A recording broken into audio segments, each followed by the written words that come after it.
He couldn't afford to waste any more time and needed to get back to the Count's mansion quickly, where they had the best medical supplies and care available.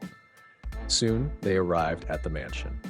Normally, as the young master of the Count's mansion, Shen-lang should have had unhindered access.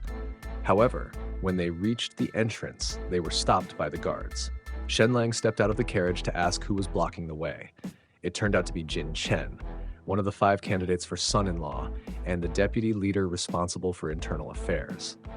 At that moment, a guard noticed Dummy inside Shen-lang's carriage and said, "Shen-lang, you may have married into the Count's mansion, but what gives you the right to bring people in as you please?" He then ordered that Dummy be thrown out. Shen-lang was furious. It was one thing to disrespect him, but he wouldn't allow anyone to harm Dummy. He commanded 2 guards to carry Dummy inside, but they hesitated, unsure whose orders to follow. At that moment, Jin Chen shouted, "Shen-lang, I'm in charge of inspections at the Count's mansion. It's not your place to decide. Throw him out." Realizing that he was still just a figurehead in the mansion with little support, Shen-lang made a quick decision. He climbed into the driver's seat of the carriage and said, "No need for you to act. I'll take my brother to Xuanwu City for treatment."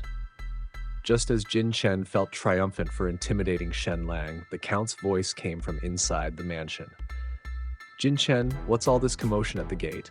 Jin Chen quickly explained. "Master, young Master Shen wanted to bring a stranger into the Count's mansion. I stopped him because it's against the rules." However, when the Count questioned Shen-lang, he didn't complain. He simply stated, "The man in the carriage is my only friend and he's critically ill. Since the Count's mansion doesn't allow outsiders in, I'll take him to Xuanwu City for treatment." Hearing this, the Count immediately ordered a doctor to come and treat Dummy, while Jean Mulan jumped onto the carriage to assist Shen-lang. Shen-lang was deeply moved by her support.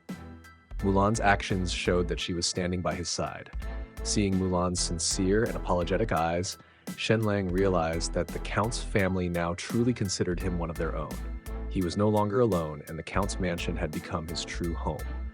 Seeing the situation unfold, Jin Chen hurriedly stepped forward and protested, "Miss, this is against the rules. Outsiders are not allowed inside the Count's mansion." But Jean Mulan stood firm. She picked up her whip and approached Jin Chen. "Turn around," she ordered. Jin Chen looked at Jean Mulan in disbelief but saw no emotion in her eyes. Silently, he turned around, only to feel the sharp sting of her whip across his back. Even though he wore armor, the whip shattered it, leaving a painful mark. Oh, that's gotta hurt. Jean Mulan spoke coldly. "I whipped you for 2 reasons. First, for failing to help, which goes against the principles of our Count's mansion. Second, Shen-lang is my husband and your master. Your attitude was disrespectful, and you must correct it in the future."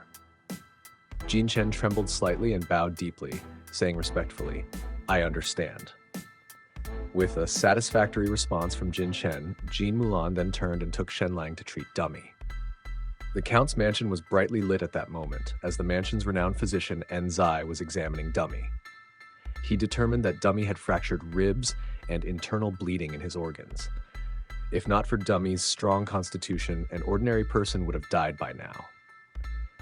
Zai proposed a treatment plan to drain the blood and mend the broken bones. After hearing the diagnosis, Shen-lang was amazed. The doctor's medical skills are indeed superb. To be able to deduce so much solely from experience and external injuries is remarkable. Under the current conditions, it would be hard for me to do better than him. Following that, the doctor requested some precious medicinal herbs from Jean Mulan, and upon receiving approval, he turned to prepare them. Seeing that Dummy's condition had stabilized, Jean Mulan jokingly said to Shen-lang, "Husband, your brother is no longer in danger." Shen-lang awkwardly clarified, "He's Dummy, not my brother." "He's Dummy, and your second fool. Aren't you two like brothers?" Jean Mulan said playfully. Shen-lang looked at his beautiful and playful wife, feeling speechless inside. "You're beautiful, so whatever you say is right," he thought. At that moment, the lord of the Count's mansion walked in. "Shen-lang, come with me to the study." In the study, the Count's stern voice could be heard questioning Shen-lang. "Do you acknowledge your mistake?" Shen-lang responded confidently, yet respectfully. "If it's about the matter with Dummy, I don't believe I was wrong." Dummy is my only friend. If I had ignored my friend's severe injuries, how would my father-in-law view his son-in-law? You did nothing wrong in this matter, but do you realize what outrageous act you committed today? Before Shen-lang could answer, the Count erupted in anger. How dare you use the name of the Count's mansion to deceive Tianhang and even threaten to break his adopted son's legs? Upon hearing this, Shen-lang immediately kneeled on one knee and said, "Thank you, father-in-law, for saving my family's lives."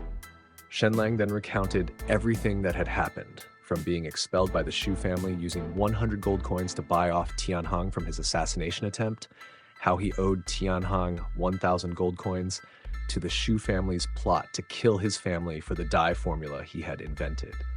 He narrated the entire ordeal in detail.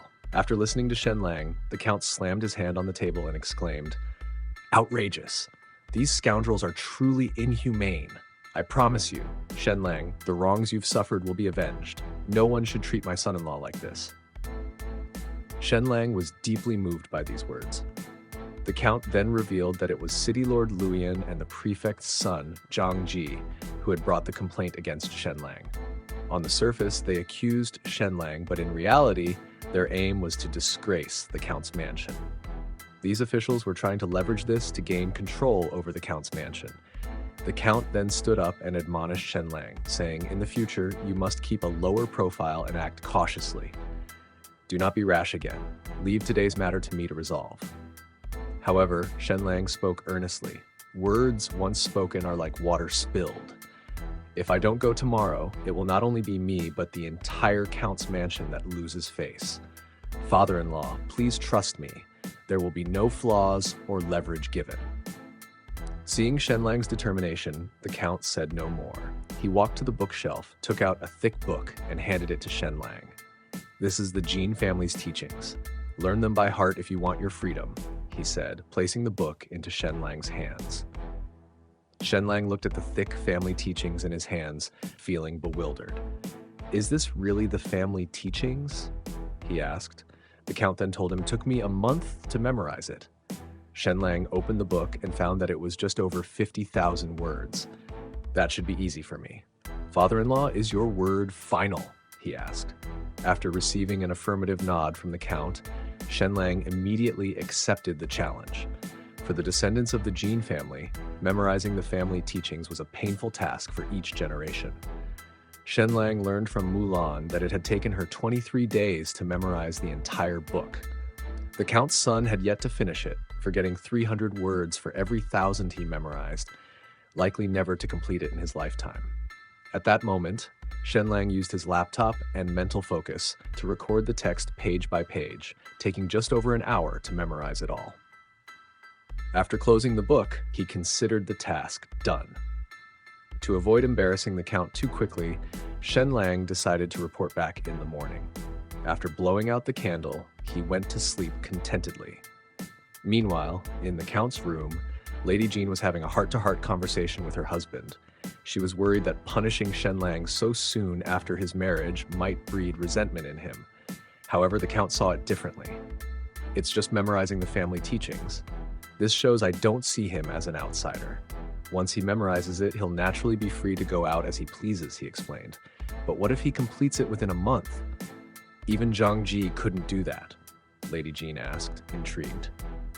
The Count laughed and replied, "Impossible. It took me 33 days. Do you not realize how capable your husband is?" Lady Jean, still curious, decided to make a playful bet with the Count, suggesting that if she won, she would have the final say in all matters. Though the Count pretended to complain, he was charmed by his wife and blushingly agreed to the bet.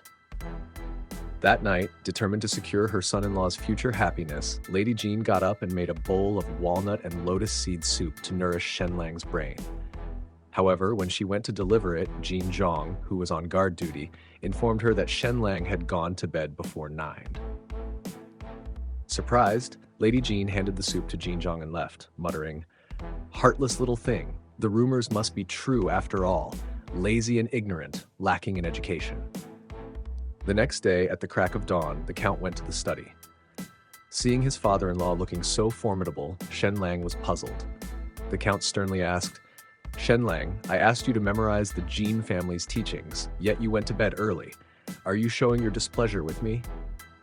Hearing this, Shen-lang hurriedly waved his hands and stepped forward to explain. Father-in-law, you misunderstand. I've already memorized it. This made the Count even angrier. Nonsense. Even Jean Mulan, with her intelligent nature, took 23 days. You claim to have memorized it overnight? Are you joking, or do you think I'm a 3-year-old child? Seeing that Shen-lang wasn't apologizing, the Count ordered Jin Zhang to fetch the family discipline whip. Sensing how serious the situation had become, Lady Jean quickly stepped in to stop him. Husband, if he can't recite it, he can't recite it. There's no need for corporal punishment. Shen-lang has delicate skin and isn't used to being beaten like John Mutong, who has grown a thick skin from it. If you really hurt him, how will we explain it to his parents? Shen-lang, you better apologize to your father-in-law right away. Seeing that explanations were futile, Shen-lang calmly reassured Lady Jean and then asked the Count to test him. The Count, seeing Shen-lang's unrepentant attitude, flew into a rage. Your mother-in-law already gave you a way out, yet you refused to take it. Then recite chapter 5 for me. If you can't, you will indeed face consequences. Shen-lang closed his eyes, and the contents of chapter 5 immediately came to mind. He recited it clearly and with proper intonation, accurately completing the over 2,000 words of the entire chapter. Though the Count was surprised, he thought it was just a coincidence that he happened to choose a chapter Shen-lang was familiar with. He then asked Shen-lang to recite chapter 16. Without any pause, Shen-lang stood before them and recited it word for word. In just 3 minutes, he perfectly recited the entire chapter without missing a single word. At this point, the Count's eyes widened in shock. Still skeptical, he randomly selected several chapters and even read part of one, asking Shen-lang to continue. Shen-lang responded almost without thinking, fluently continuing the passage. The next moment, the Count, in shock, dropped the book to the floor. Lady Jean, seeing Shen-lang's performance, looked more and more pleased with her son-in-law. She then excitedly turned to the Count and said, "Husband, I've won our bet." With no choice, the Count blushed and awkwardly lowered his head. Then, adjusting his mood, he asked Lady Jean to step out as he had something to discuss with Shen-lang in private. After Lady Jean left, the Count took the whip from Jin Zhang's hands and asked, "What do you need the whip for, my lady?" Lady Jean, with a grave expression, said, "To discipline our son. He's as foolish as a pig. The more I think about it, the angrier I get." Meanwhile, Jean Mutong, who was diligently memorizing the family teachings, suddenly felt a chill run down his spine, as if sensing impending trouble. After sending Lady Jean off, the Count and Shen-lang sat facing each other. The Count asked seriously, "Shen-lang, how did you manage to memorize the family teachings overnight?" Shen-lang, certainly not daring to reveal his time travel secret, prepared to offer a vague explanation.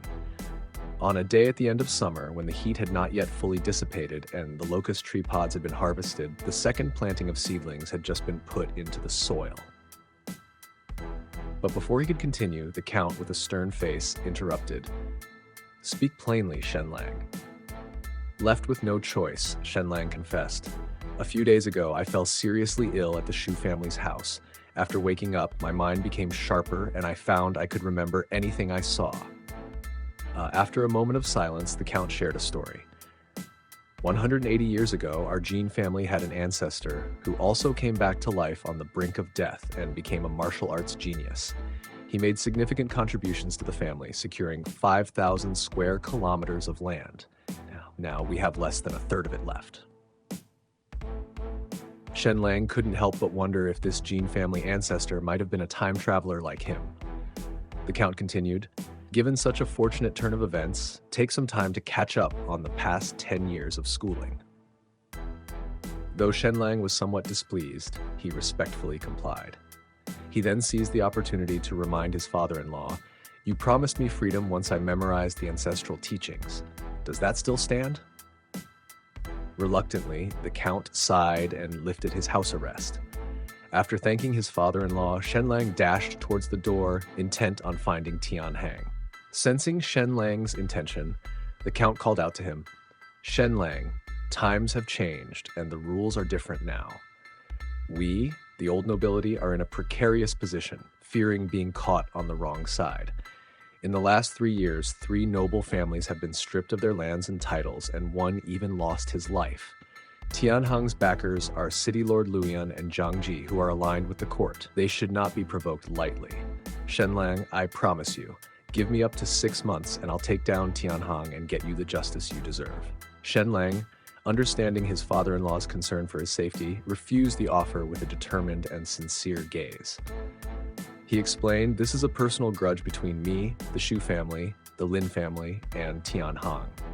Since marrying into the Count's mansion, I've been under your protection.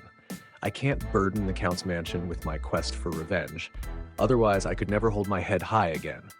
I will make sure Tianheng pays for his actions legally, stripping him of all his pride. Seeing Shen-lang's resolve, the Count stopped trying to dissuade him. If you insist on going, I won't stop you, but remember, you must not violate the law or give anyone leverage against you. Shen-lang formally thanked the Count for his advice, confidently assuring him, I will win this time. With high spirits, he left. Tianheng ran many businesses, including gambling dens, brothels, and money-lending operations, with gambling being his most profitable, accounting for over 60% of his income in Xuanwu City. Tianheng owned 5 gambling dens, essentially holding a monopoly. Fortune Casino was the name of Tianheng's chain. Shen-lang's plan to deal with Tianheng was simple and direct. Win money in his gambling dens, keep winning until he far exceeded Tianheng's tolerance and that of his backers. At that moment, Shen-lang, followed by 4 guards, walked into the casino with confidence. The guards behind him were astonished, wondering, is young Master Shen really going to gamble? Shouldn't we stop him? One of the guards even muttered with a hint of disdain, we have no right to advise him. Our only duty is to protect Shen-lang. If he wants to take risks, let him. How could someone like him be worthy of Miss Mulan? As Shen-lang entered Fortune Casino, Tianheng's adopted son, Tianyi, was patrolling the floor. Seeing Shen-lang stepping into their territory, Tianyi was first stunned, then overjoyed. Shen-lang dares to walk into the Black Clothes Gang's den by himself? Isn't this asking for trouble? He hurriedly approached Shen-lang, who had just taken a seat, and Shen-lang casually said to Tianyi, I came in on a whim and didn't bring any money. Is it possible to borrow some? Tianyi's face lit up with a smile. He couldn't wait for Shen-lang to borrow as much as possible, lose everything, and then send the IOU to the Count's mansion. Shen-lang will be done for, and my foster father will surely be pleased, he thought. However, Shen-lang only borrowed 1,000 gold coins. After negotiating the interest, he had Tianyi draw up an IOU and exchanged all the gold coins for chips. Now, Tianyi sat opposite Shen-lang, eagerly waiting to see him lose everything. But Shen-lang, calm and composed, asked, what's the simplest game? Of course, it's betting on big or small, Tianyi explained. 3 dice are thrown, and the sum of the points determines the outcome. Below 9 is small, 9 and above is big. After understanding the rules, the two officially began their game, and all the gamblers in the casino gathered around to watch. The betting match against Tianyi had begun. The beautiful dealer skillfully gathered the dice into the shaker, then drew several perfect arcs in the air. The sound of the dice rattling could be heard, and after half a minute, the shaker settled. The dealer, with a smile, asked Shen-lang, big or small? Without hesitation, Shen-lang pushed all 1,000 chips forward, confidently stating, big. The casino erupted in excitement. He's betting it all. This is thrilling, someone exclaimed. The dealer announced, final bets, and then lifted the shaker, revealing 13 points. Big, Shen-lang wins. The crowd was astounded, and even the guards behind him were left in shock. Shen-lang calmly gathered the chips before him. Tianyi's expression remained unchanged, though he was secretly concerned. If Shen-lang had lost the first bet, he might not have continued playing. Letting him win initially will keep him gambling, Tianyi thought, signaling the dealer to continue. Once more, the dealer settled the shaker and asked Shen-lang if he would bet on big or small. This time, Shen-lang pushed all his chips forward again, betting everything on big. Still betting on big? Both the guards behind him and the spectators around were stunned. Has Shen-lang gone mad? They wondered. At this point, even Tianyi was becoming uneasy. If Shen-lang won this bet, it would amount to 4,000 gold coins. The monthly profit of one casino was only about 2,000. The gamblers nearby were already excited beyond measure. The dealer, nervous and trembling, revealed the shaker. 15 points. Big! Shen-lang had won again. Tianyi's face tensed, almost distorting with anxiety. The casino has never lost this much since it opened. If this continues, my foster father will be furious, he thought. With this in mind, Tianyi stood up, forcing a smile. Lord Shem, I'll personally roll the dice for you. Tianyi was a master gambler, skilled enough to manipulate the dice and control the outcome before revealing them, which is why Tianhong had entrusted the casino to him. As the shaker settled, Tianyi asked Shen-lang, big or small? But Shen-lang, eyeing Tianyi's hands, knew something was up. He slapped Tianyi's hand away, laughing. I don't want to play this game of chance anymore. Let's play Paiga instead. Hearing this, Tianyi was immediately delighted. In high or low betting, Shen-lang might rely on luck, but playing Paiga with me is like walking into a trap. He quickly ordered someone to fetch the cards, fearing Shen-lang might change his mind. In this world, the rules of Paiga are simple. 32 cards are placed face down on the table. Each player draws 2, and the winner is determined by the ranks of the cards drawn. The supreme treasure is the highest, followed by heaven, earth, and so on. Although the rules seem simple, tricks can easily be played with the cards, commonly known as cheating. As Tianyi began arranging the cards, Shen-lang's expression suddenly darkened. I don't trust your cards. Bring a new deck if you want to continue gambling. Tianyi was momentarily stunned. He had memorized every mark on each card. Shen-lang's request put him in a difficult position. Seeing this, Shen-lang pretended to get up. If that's not possible, then exchange the chips back. I'm leaving. Seeing Shen-lang about to leave, Tianyi quickly waved him off. He couldn't let Shen-lang walk away with 4,000 gold coins. If Shen-lang leaves now with that much money, my foster father will have my head, he thought. Quickly, Tianyi ordered someone to buy 10 new decks of cards, explicitly instructing them not to purchase from their own shop. I'm Xuanwu City's top gambling master. Even without cheating, victory is certain, he assured himself. Soon, 10 new decks were laid out in front of Shen-lang. Tianyi eagerly rubbed his hands together, allowing Shen-lang to choose a deck. After examining them with his keen eyes and ensuring there were no issues, Shen-lang randomly selected one. He let Tianyi draw first. Unsure of Shen-lang's intentions, Tianyi carefully drew 2 cards. Using his observational skills, Shen-lang saw Tianyi's hand, a pair of 10s, the 6th highest rank. It seemed this guy really was lucky. Tianyi then placed a bet of 100 gold coins.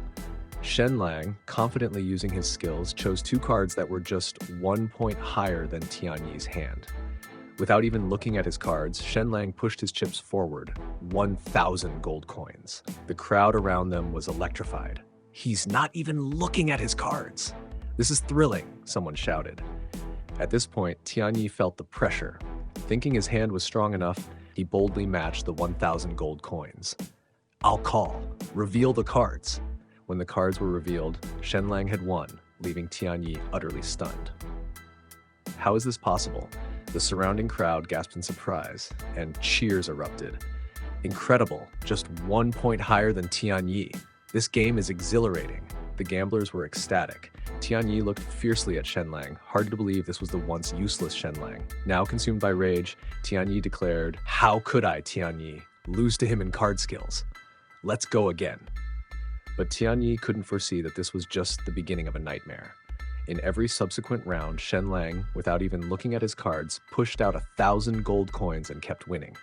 The crowd around them was thrilled, chanting for Shen-lang. Shen-lang is the true gambling god of Xuanwu City. This scene made Tianyi shudder, sweating profusely, terrified at the sight of Shen-lang. How can he win every round? How can he be this lucky? Losing 13,000 gold coins to a nobody, Tianyi felt a chill run through him. If my foster father finds out, he'll be furious. Tianyi, trembling, stood up and indicated to Shen-lang that he wasn't feeling well and needed to rest. As he approached the door, Shen-lang couldn't resist adding another jab. I'm not yet satisfied. Maybe find someone else to keep me company. As Tianyi left Fortune Casino, he sprinted to find Tianhang, leaving behind a crowd of gamblers chanting, Long live the gambling god, Shen-lang. Meanwhile, within the Shu family estate, arrogant laughter echoed through the halls. Tianhong was mocking Shen-lang's threats from the previous day in front of Master Shu, who also thought Shen-lang had become too arrogant after marrying into the Count's. Tianhong was ridiculing Shen-lang's threats from the previous day in front of Master Shu, who shared the sentiment that Shen-lang had become overly confident after marrying into the Count's mansion. Tianhong then informed Master Shu. This morning, Shen-lang, not realizing his own limitations, went to Fortune Casino. We thought he was untouchable after marrying into the Count's mansion, but this fool walked right into our trap. With Tianyi, the so-called gambling master, there he's bound to lose over 10,000 gold coins. Hearing this, Master Shu also criticized Shen-lang for letting his newfound status go to his head. He doesn't understand the gravity of the situation, Tianhong remarked with disdain. Given the new regulations and the pressure on them, the Count's mansion has seen its lands reduced and yet has to support an army of nearly 1,000 men. By all estimates, the Count's mansion must be operating at a loss every year. If Shen-lang loses those 10,000 gold coins, he will surely face severe punishment from the Count's mansion. Tianhong added with a sinister grin, "This will also implicate the Count's mansion, leaving them vulnerable. We could take them down in one fell swoop." As they laughed excitedly at the thought, their conversation was abruptly interrupted by a loud bang as Tianyi burst in, panting heavily. "Foster father, there's been a huge problem." Seeing this, Tianhong immediately flew into a rage. "What a disgrace. All you do is fool around, and now you've ruined your health. You can barely run a few steps without gasping for breath. Embarrassing." Frightened by Tianhong's anger, Tianyi immediately knelt on the ground, kowtowing repeatedly and apologizing. Master Shu, watching from the side, chuckled and said, "Brother Tian, your adopted son is really quite filial, isn't he?" With a cold huff, Tianhong then questioned Tianyi, "Have you dealt with Shen-lang? How much did he lose? If it's less than 10,000 gold coins, be careful or I'll make you pay." Hearing Tianhong's barrage of questions, Tianyi was completely overwhelmed with fear. His face turned pale as he gasped for air, sweat pouring down his face. Seeing the two lords eagerly discussing the matter, he was at a loss for how to respond. Suddenly, Master Shu asked, "What if the Count's mansion refuses to acknowledge the debt?" Tianhong snorted. "Shen-lang's IOU is clearly written in black and white. He came to Fortune Casino of his own volition. Even if we have to take this to the prefect's court, I have a solid case." Master Shu reminded him, "Brother Tian, doing this would mean making an enemy out of the Count's mansion." But Tianhong arrogantly declared, "I have the backing of the city lord's mansion and the prefect's office. What does it matter if we offend the Count's mansion? This afternoon, I'll take Shen-lang's IOU to the Count's mansion and demand payment." Hearing this, Master Shu immediately assured him, "Prefect Shanchong will surely stand by your side. You can confidently use Shen-lang's IOU to demand payment from the Count's mansion." Though Tianhong verbally expressed his thanks, he was well aware of the real reason behind their support. The Shu family really is impressive, using the prefect's name even before the marriage is official. However, exchanging 35% of the profits from 5 casinos for the Zhang family's protection is indeed worth it. Let's see how interesting the Count's face will be this afternoon when I arrive at the mansion. Shen-lang wanded my adopted son's legs, so I'll demand his life first. Tianhong turned to Tianyi and asked, "How much has Shen-lang lost by now?" Tianyi, too scared to even lift his head, stuttered out, "It was 16,000 gold coins." Hearing this, Tianhong was overjoyed. "Well done, 16,000 gold coins. Shen-lang is surely doomed now." His laughter echoed in the room, but Tianyi felt his heart might leap out of his chest, his scalp tingling with fear. Suddenly, Tianhong grabbed him and said, "Take the IOU. Let's go to the Count's mansion to demand payment." Trembling, Tianyi hesitated and finally blurted out, "Foster father, it wasn't Shen-lang who lost. We lost 16,000 gold coins." Tianhong was momentarily stunned. "What did you say?"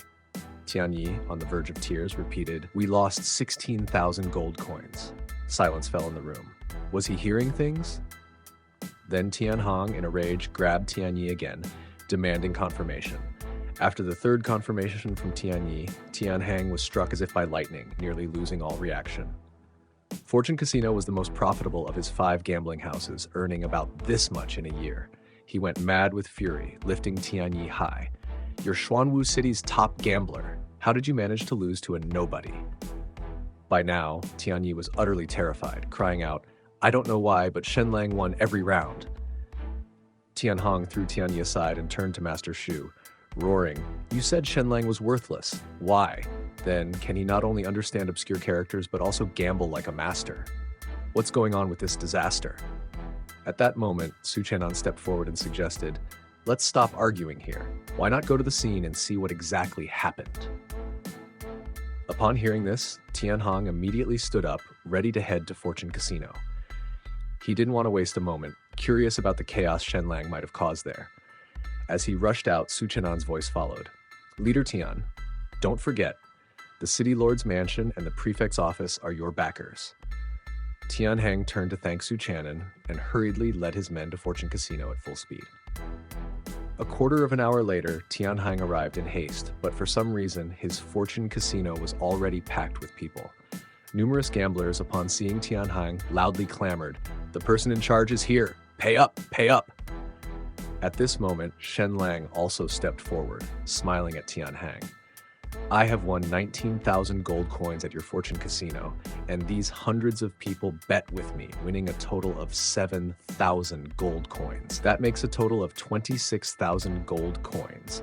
Please help us cash these in." 26,000 gold coins was already a large portion of Tianhong's savings. Although he was making a fortune every day, he also had hundreds of people under him to support. Losing these 26,000 gold coins would almost bankrupt him.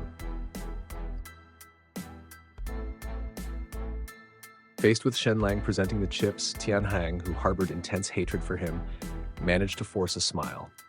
"Master Shen, shall we go inside and discuss this?" Shen-lang agreed, but the gamblers were not pleased.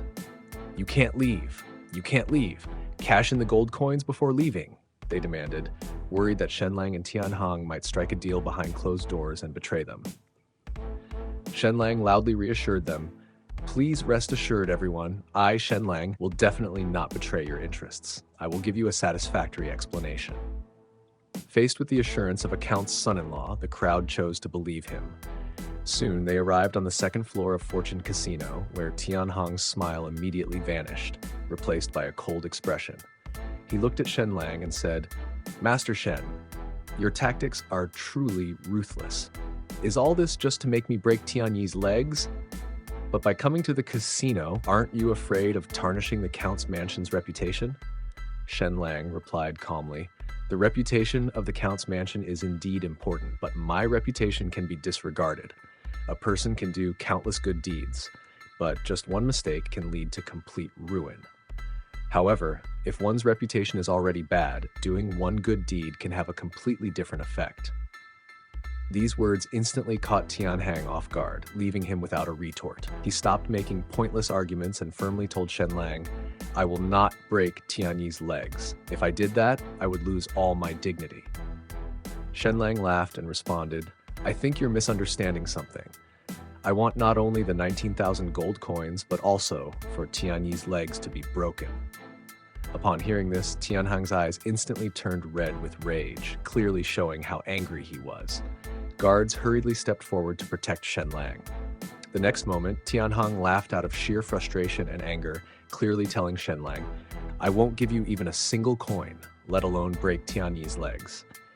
His confidence stemmed from the belief that the Count's mansion would not stoop to demanding the gold coins from him. Tianheng then walked to the window, opened it, and told the gamblers, "Your gold coins will be fully redeemed." The gamblers immediately cheered for Tianheng, breaking Shen-lang's strategy of using their power against him. In the end, those gamblers would likely lose the gold coins back to the casino, meaning Tianheng had not lost anything. He knew the gamblers' money never stayed away for long. Tianheng looked at Shen-lang smugly, but Shen-lang clapped his hands and said, "What a move!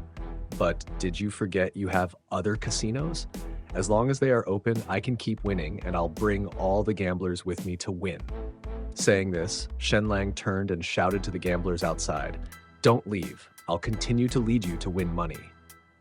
In an instant, the gamblers cheered again. Back in the casino, Shen-lang continued his winning streak and the gamblers went completely wild. It was easier than picking up money. As long as they followed Shen-lang, they were sure to win.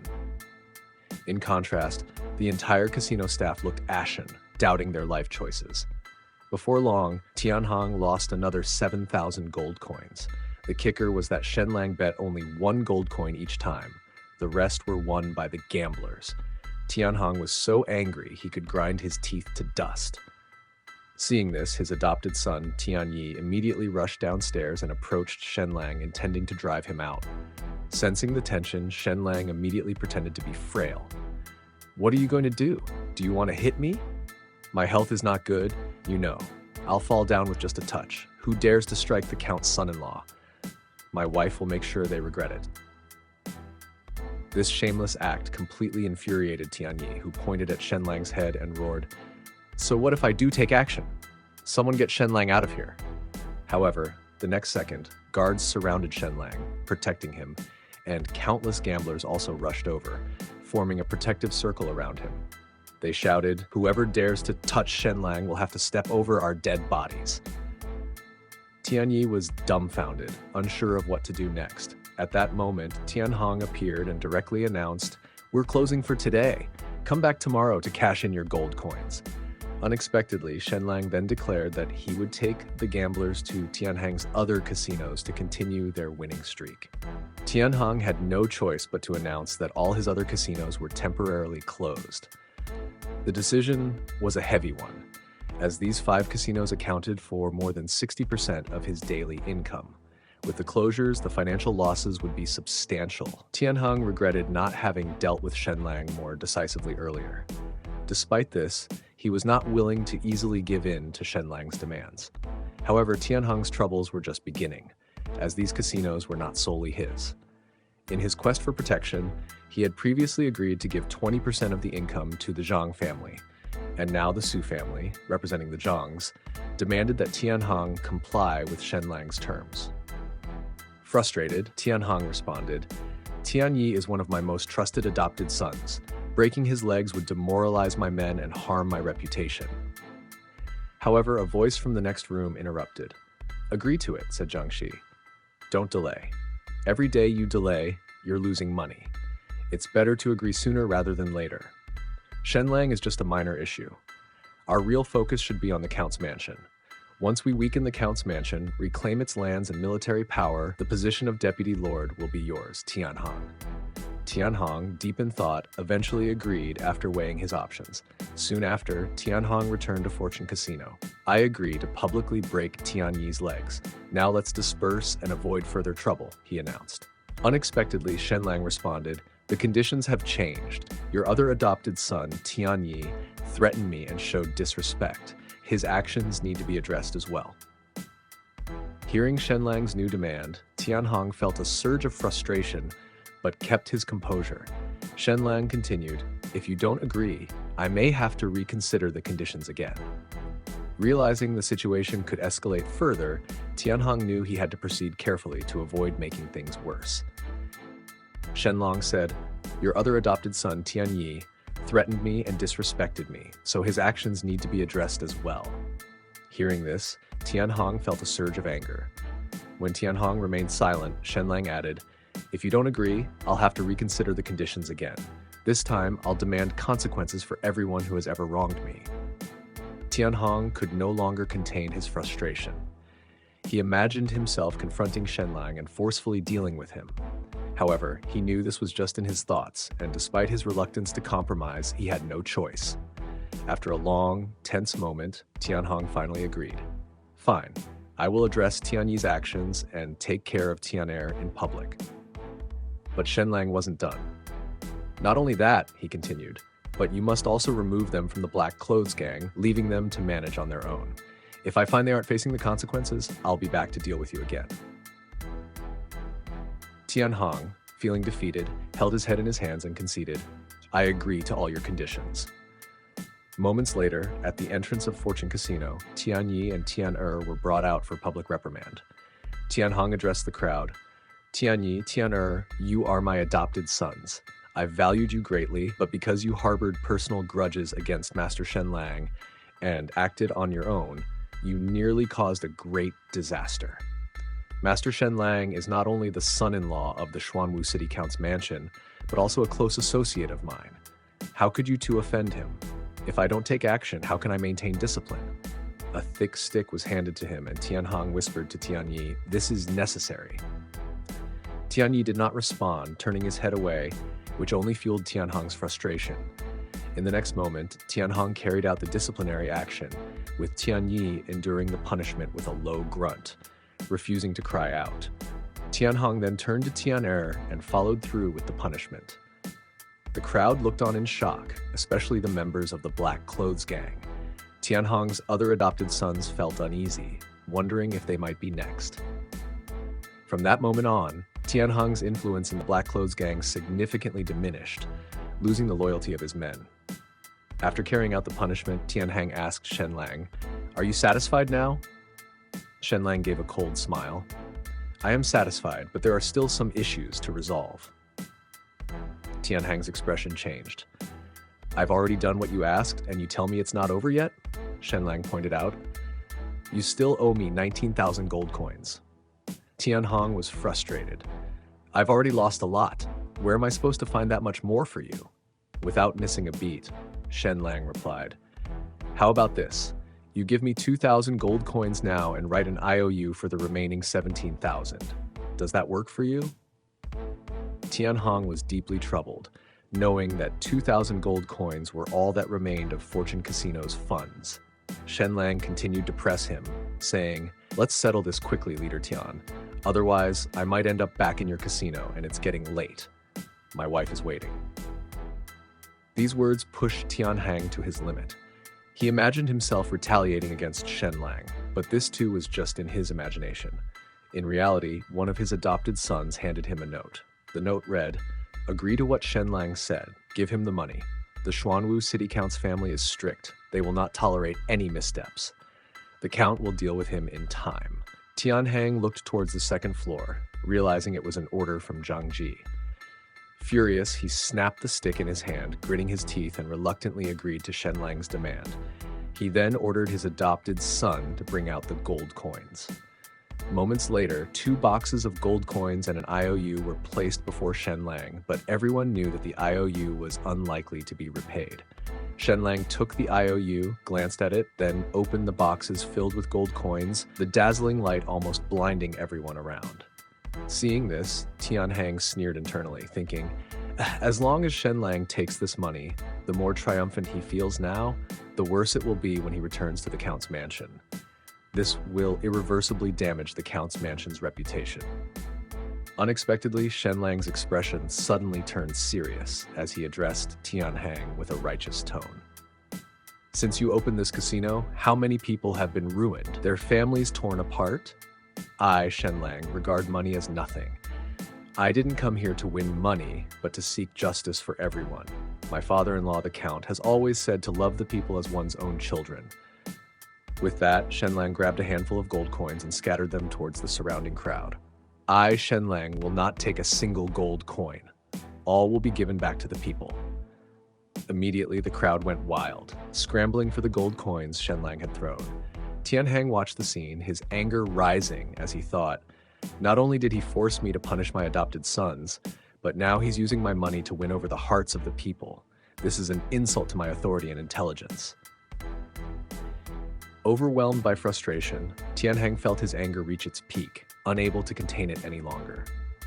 Inside Fortune Casino, Zhang Ji, witnessing the scene, was somewhat surprised by Shen-lang's tactics, but then he smiled slyly.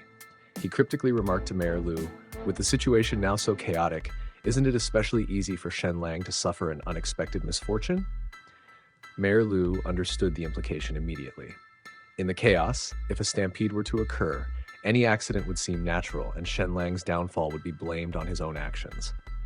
Smiling, Mayor Lu added, "In a stampede, it's normal for accidents to happen. Many could get hurt, and both Shen-lang and the Count's mansion would find it difficult to escape blame." Zhang Ji was taken aback by Mayor Lu's ruthlessness, but he knew that achieving their goals justified their actions. Meanwhile, outside, thousands of people were still cheering, shouting, "Long live Shen-lang!" However, amidst the chaos, people arranged by Zhang Ji silently merged into the crowd. Their plan was to cause a disturbance by pushing Shen-lang's guards away and inciting a stampede. Shen-lang, sensing the danger with his sharp instincts, quickly identified some faces he recognized from his wedding. These were clearly not Tianhang's men, so Shen-lang guessed their intentions. He clapped his hands forcefully and shouted, "Quiet!" The crowd instantly stopped, turning their attention to Shen-lang, whose influence was at its peak. Holding an empty box, Shen-lang announced, "All my gold coins have been distributed." However, the few men arranged by Zhang Ji continued to shout about grabbing the coins, making them stand out even more. Shen-lang smiled inwardly, confirming his suspicions. He then took out the IOU from Tianhang and declared, "I also do not want the 17,000 gold coins. This is all your hard-earned money, so I will hand over this IOU to the mayor, letting him recover the funds for you. The money will be used entirely to aid the poor families of Xuanwu City." Instantly, the crowd erupted in cheers. Seeing the men still trying to blend in and push towards him, Shen-lang swiftly ran towards the second floor of Fortune Casino. He had already used his sharp instincts to realize Mayor Lu was upstairs. At the same time, Mayor Lu, realizing Shen-lang was dragging him into the situation, thought about escaping through the back door. But Shen-lang reached the second floor just in time. Grabbing Mayor Lu, he brought him to the window and called out to the crowd outside to look their way. In that instant, the men outside ceased their actions, not daring to cause any more disturbances. Under the gaze of countless people, Shen-lang handed the IOU to Mayor Lu with a tone full of righteousness. "I may be of humble status, but you, Mayor, as the leader of this city, should stand up to recover the debt for the poor. Surely, Tianhang would not dare to default." Surprise, motherfucker! Hearing this, Mayor Lu was completely stunned. The IOU, which was originally just a piece of paper, now became a real obligation, with the expectation that he would ensure repayment. Mayor Lu felt cornered but knew he had no choice. He forced a smile and assured Shen-lang, "I will certainly not fail your trust." Shen-lang then announced this result to the crowd. "It's getting late. I shall take my leave now." The news of Shen-lang's victory spread quickly, and soon, the entire Xuanwu city was buzzing with stories about him. Meanwhile, at the Count's mansion, Father Jian was pacing back and forth, anxiously asking his servants if Shen-lang had returned yet. He was worried about Shen-lang's safety, knowing that Tianhang had powerful allies like Mayor Lu and Zhang Ji behind him.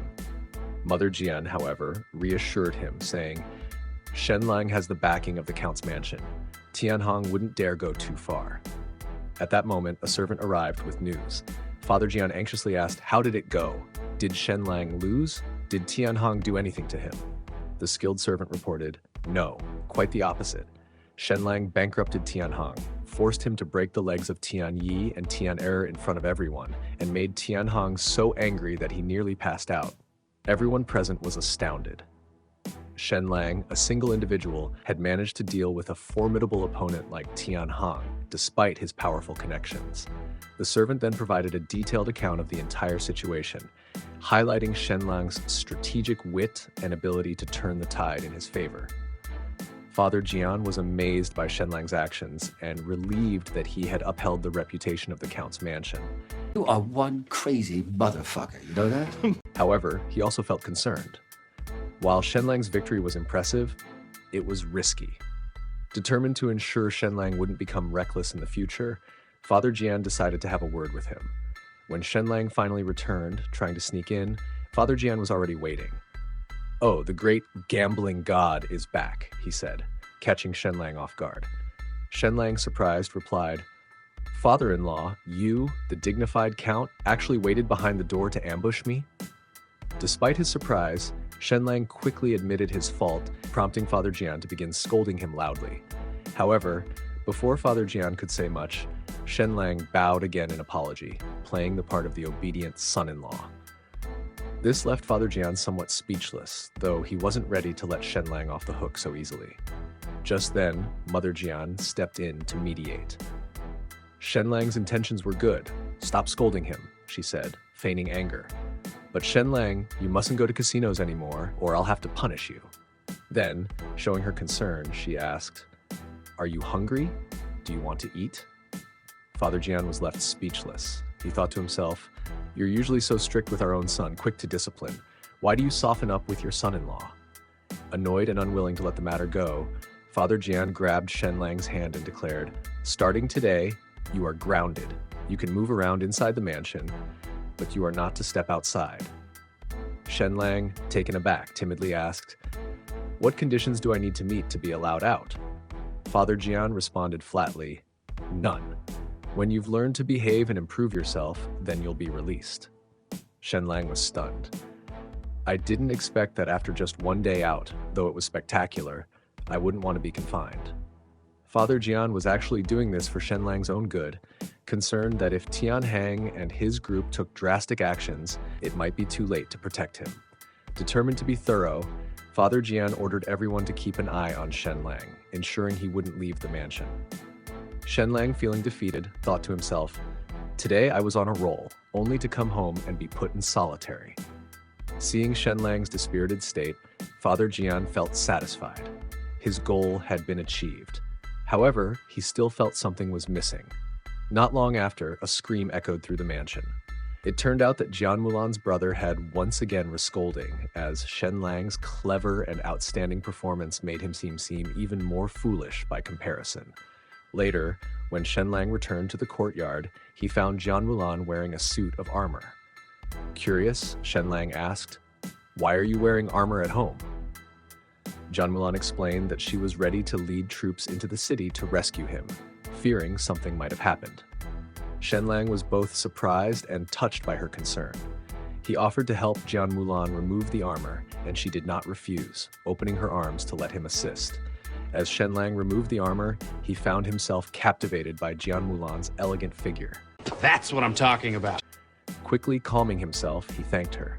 Jian Mulan shook her head with a smile. "It's nothing. I'm proud of your performance today, but in the future, you must think carefully before acting." Moved by her words, Shen-lang gently wrapped his arms around her from behind.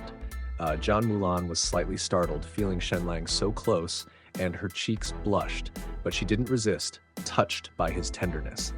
However, in less than a moment, Jian Mulan noticed Shen-lang's hands sliding down. She immediately turned around, grabbing his hands. "Husband, where are you putting your hands?" Shen-lang quickly responded, "I can't be blamed for this. Your skin is too smooth, it made my hands slip. It was completely unintentional. Next time, I'll be more careful." Jian Mulan simply said, "Don't let it happen again." But soon after, when Shen-lang's hands began to wander again, she firmly pressed his hand down on the table.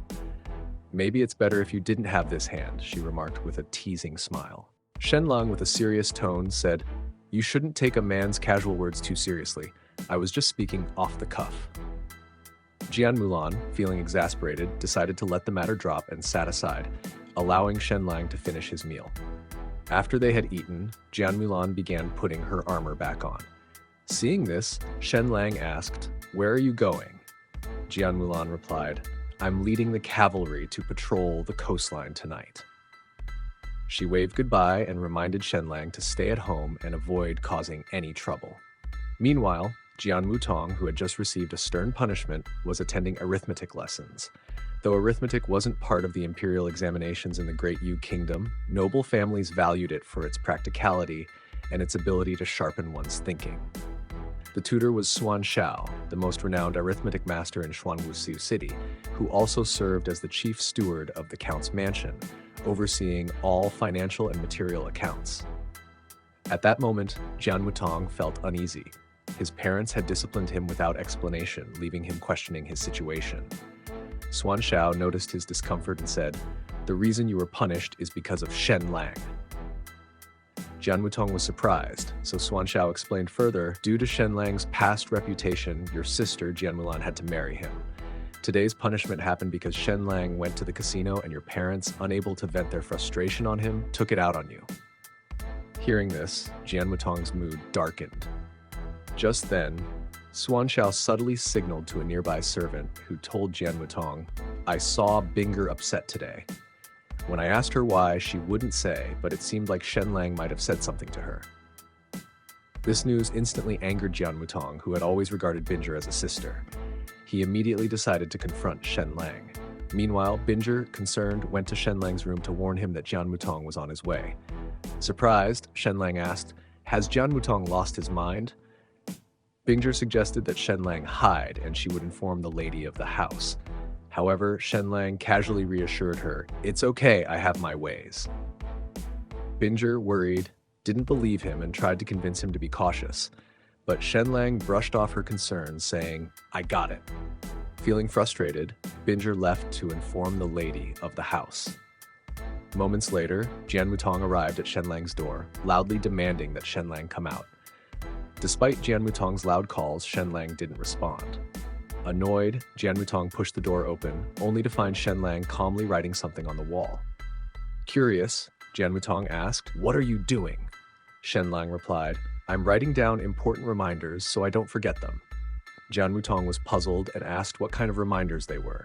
Shen-lang explained, "These are just notes to keep myself focused on what needs to be done." Jian Mutong, feeling a bit uneasy, decided it was best to avoid any confrontation. "So what did you want with me?" Shen-lang asked. Jian Mutong quickly replied, "Nothing, I was just taking a walk."